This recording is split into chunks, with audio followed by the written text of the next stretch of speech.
A few weeks ago I did the unbooking for Chronicles of Future Earth by Sarah Newton. Now that I have actually read the book, I can tell you a little bit more about it and if it is actually worth the amount of money that you'll have to spend to get your hands on it. Welcome to the GMS Magazine RPG review videos.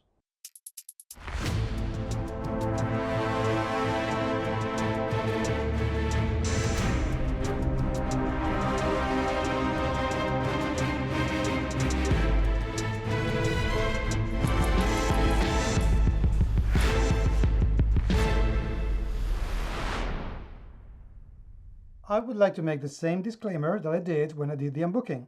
I have known about this since way before it got started because I was playing in the year 2000 with Sarah the beta pre everything of this game. What I'm trying to say is that I am biased. Okay, I am biased. So although I am going to be as unbiased as possible, I am biased. Okay, so Chronicles of Future Earth is this absolutely ginormous tome. It's really huge at over 400, well now 360 something pages. Absolutely packed with information.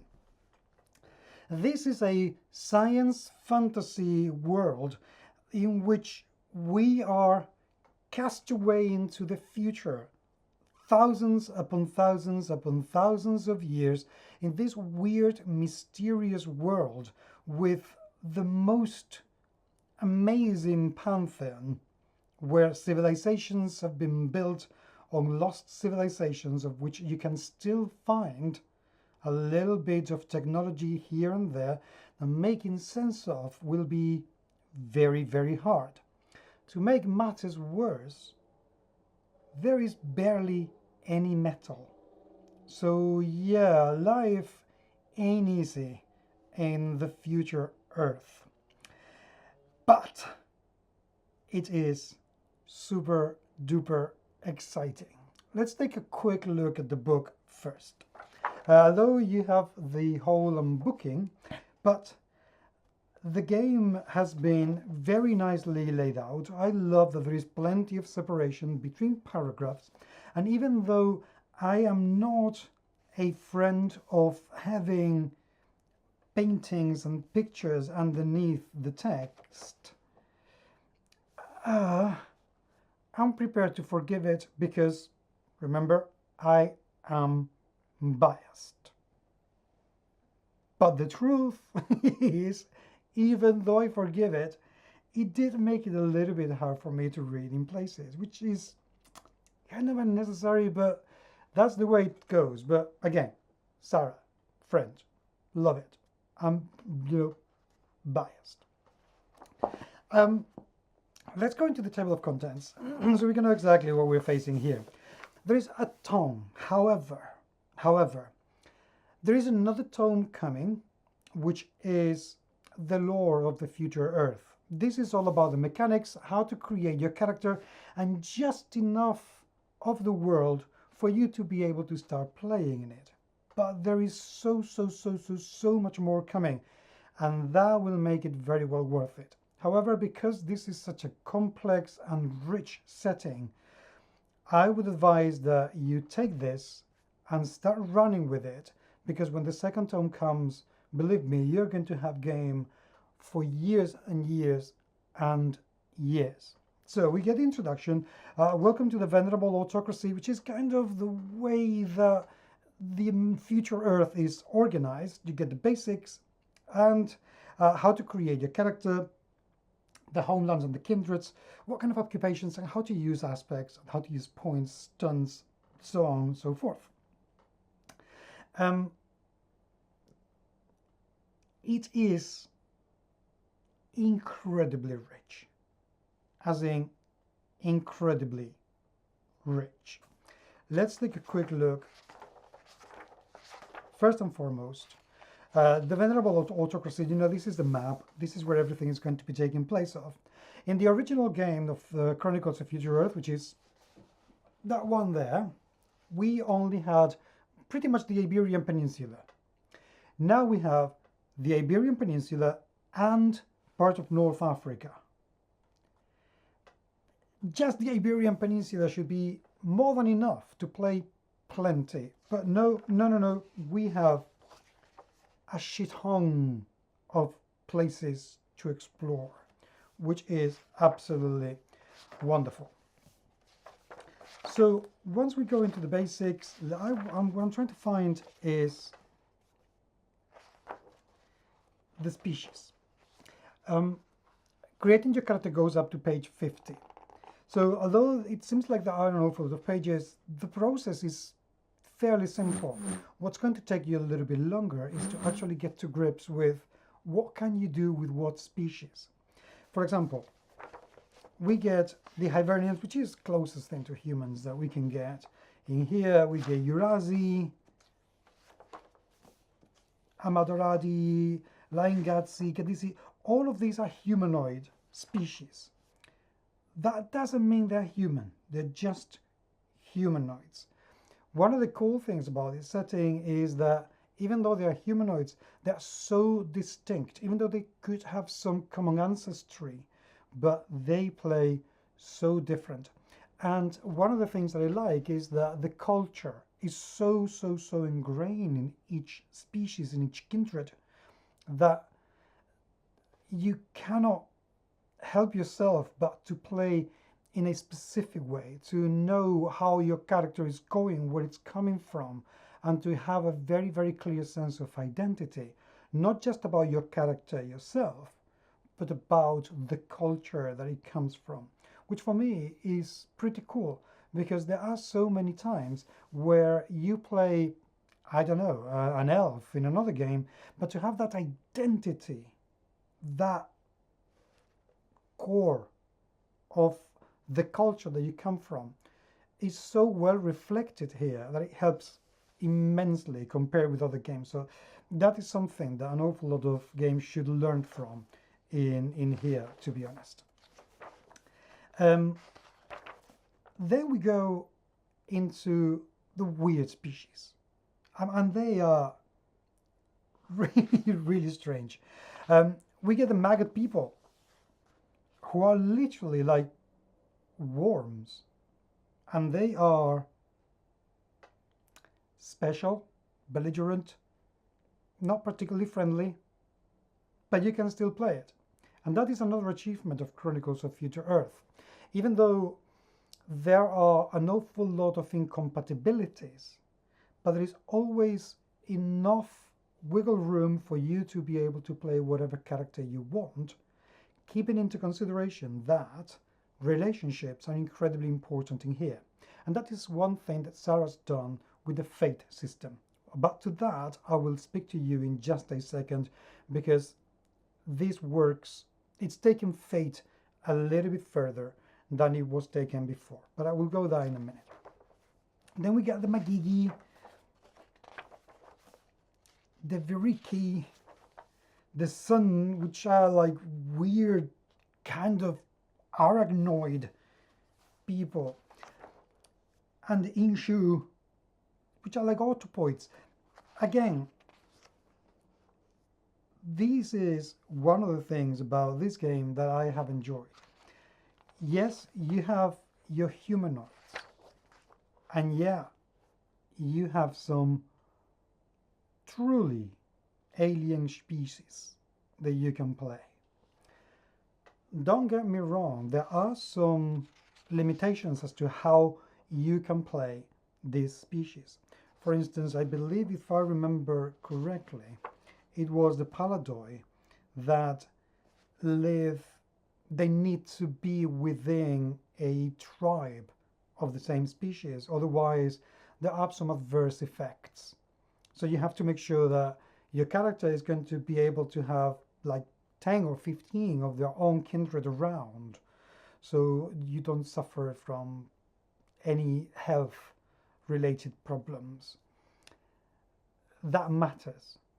There are other species like the sun, I think that pronounced the sun, or the Inshu, whose language and physiognomy is so specific that communicating with each other is very, very hard. So can you play it? Yes, but you're going to have to do something to be able to communicate with your fellow players. To me, even though that may look like something that makes life difficult, I rather look at it from the other side. It helps you make sure that when you're creating your party, you will take each other's needs into account. It will create a more cohesive team because you will have to work to make it work. I like that. I like that a ton. It is brilliant. The rules. Yes, this is a fate, which is something I'm a bit ambivalent about because fate is not my favorite system, to be perfectly honest.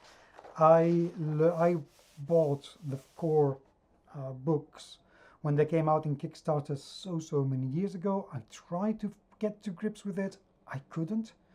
And the only game that really made it make sense was Mindjammer. Guess who wrote it? Yeah, Sarah did. So what I'm trying to say with this is that Sarah understands fate so well that she's been able to adapt it to the idiosyncrasies of the Chronicles of Future Earth very, very well. I'm going to have Sarah in the podcast because I would like to ask her about all the rules and how it's changed the fate system to make it more akin to this setting. But I will give you a few pointers which are here on page 11 of the book. So the scores and modifiers and scales have changed. They have been simplified to make it easier for you to be able to, as the GM, to adjudicate and allocate what the difficulties are going to be, and for the players to have it a clearer picture about what you're going to do. And even if you have to decide, if I try this, this is likely to be hard, or this is likely to be large, so on and so forth. There's a bonus cap because this is meant to be a lethal world. So all this, for instance, in Mindjammer, you could add an awful lot of bonuses to create something truly epic and gigantic. You're going to have to think another way of doing this because this world it really is very, very lethal. Builds, how to put this? Think about builds as in a way to look at the structure of how things work. For example, if you wanted to create a new order for a god, that would be a build. And you could take from here and there, and there are rules for how or when you want to, what you can take to make it your own, to make it yours specifically.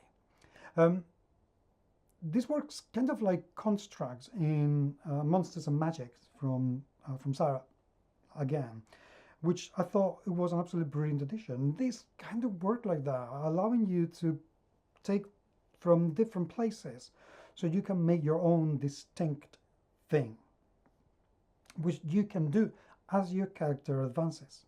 So again, there are some examples in the book as to what builds are there, but it is very cool for me that you can create your own. Relationships, again, as I was hinting earlier, are very, very important in Chronicles of Future Earth because that will help you create a more cohesive team group of people playing together. The reason why this is important is because in Chronicles of Future Earth there is one common enemy, and that common enemy is what's going to drive an awful lot of the adventure. But then there are plenty of rivalry and self-interests within each kingdom, within each species, within each kindred, and that is what's going to make it interesting to have your relationships with your aspects well defined, so the GM and the players can push and pull and see where can I take this, within each adventure, and I do like that.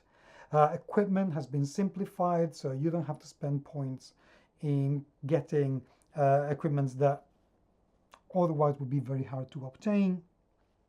The cosmic fate dice, now it's a d6 minus d6. So the good thing about this is that it makes it very, very unpredictable. We're not going to go into -1, 0, +1. This could be, even if you have plenty of bonuses with a cap and plenty of experience, this means that you could still fail. And what comes with failure or successes? Criticals and fumbles. Yes, we are going to have crits and fumbles in here too. So that is how the fate system has been changed for Chronicles of Future Earth. Again, when I talk to Sarah, I will go deeper so she can explain a few of these things and how they're going to be playing and how they affect each culture, so on and so forth. What else? Let's go back into the table of contents. Oh yeah, magic. We have two different types of magic actually. We have magic, which is like arcane magic, or we have mysticism, which is psionics. And we love psionics. One of the problems with psionics in all the systems is that they kind of felt like magic, but with the mind. There was nothing else. It was just another school of magic. Here, things kind of change quite a lot. Let's take a look at magic first on page 266. So, what we're going to do is we're going to have cantrips, which are like simple spells, as you can imagine. And we have sorcery and divine magic. Every spell is going to be an aspect that you can summon as and when.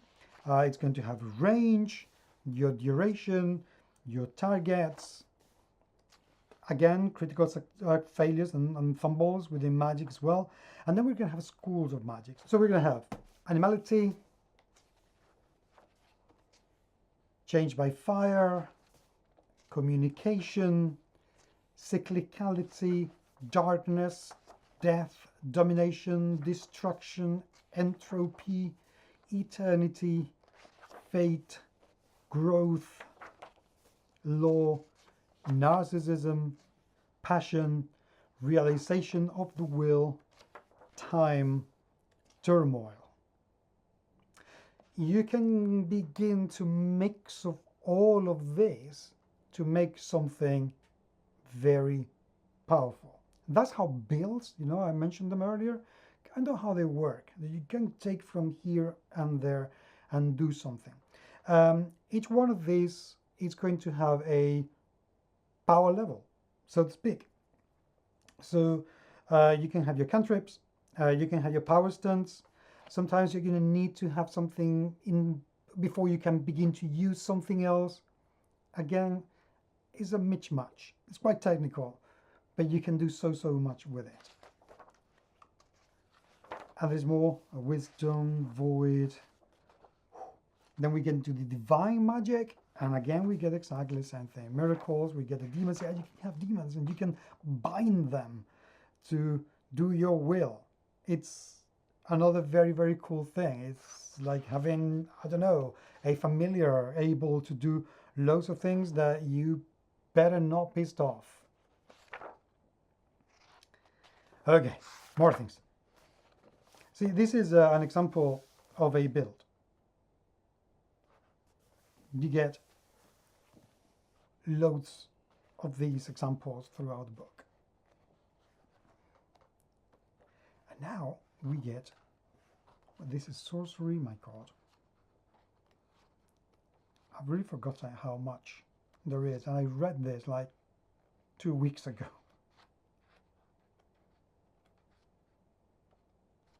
And then we get mysticism. So we get awareness, body mastery, sensitivity, sympathy, telekinesis, telepathy, zoic science, and then we get the mystics, because there's the Zhang and the Paladoi can do something else. So although it looks like there is a lot less to mysticism than there is to magic, but what you can do makes you a lot more powerful. So, as you can imagine, I keep talking about this for hours and hours and hours because I love it. I love the setting. I love how rich it is. I love how unpredictable it can be. It is very good, however, and this is where I am going to go into my most unbiased thing. This is a game that requires a fair amount of time investment in it. I think it's worth it, don't get me wrong. If you can invest time in learning about Planescape or this Brandon Sanderson's new game that's coming out, you will enjoy this. If you enjoyed Decumel, or if you enjoyed Numenera, this is for you. This really is for you. If you enjoy the kind of games where you can fill an awful lot of holes and you can create your own holes to fill, this is for you. It is brilliant. If you don't like the fate system, I would ask that you make an effort and just have a go. Just have a go, because it is so well explained that it may be what it needs for you to be able to get to grips with it and get to like it. I am not a particularly fond Fate follower, but of all the Fate games I've read, and there have been a few, Mindjammer and Chronicles of Future Earth are the ones that make it more accessible, kind of easier to understand and play. I think Chronicles of Future Earth could be huge, not just in the amount of content, but in how far it could reach, how far it could be taken. So if you're looking for something indie, very original, unique, I would say Chronicles of Future Earth is probably going to scratch an awful lot of itches. But let me know what you think, and if you have any questions, either for me to tell you, or if you want me to ask Sarah anything at all during the podcast, because I would love to hear from you. But until the next time, thank you so much for being there, and I will talk to you very, very soon. Take care.